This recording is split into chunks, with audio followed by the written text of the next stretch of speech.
हाँ बुढ़ाई में लाइकिन से लाभ करेला, हाँ बुढ़ाई में लाइकिन से लाभ करेला।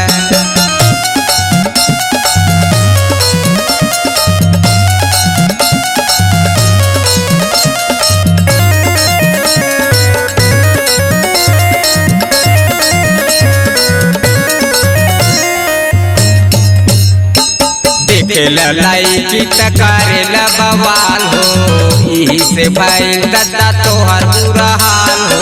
बतिया कहलो पे हमारे न तू न मानेला, हाँ बुढ़ाई में लाइकिन से लाभ करेला, हाँ बुढ़ाई में लाइकिन से लाभ करेला।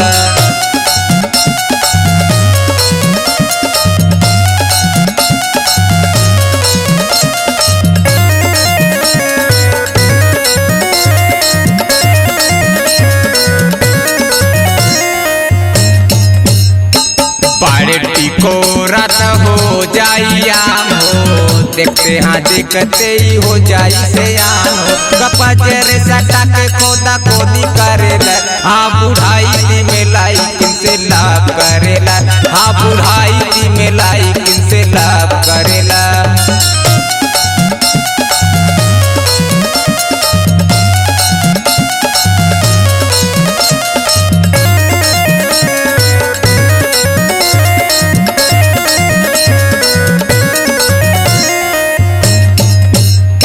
बीरू विकास कहे सुधरी जाए दादा, अब बुढ़ैया में कौन न माजा।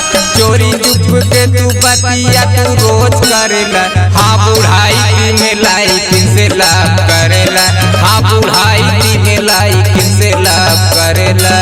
काहो दादा तू हो गजब करेला, हाँ बुढ़ाई में लाइकिन से लाभ करेला, हाँ बुढ़ाई में लाइकिन से लाभ करेला, हाँ बुढ़ाई में लाइकिन से लाभ करेला।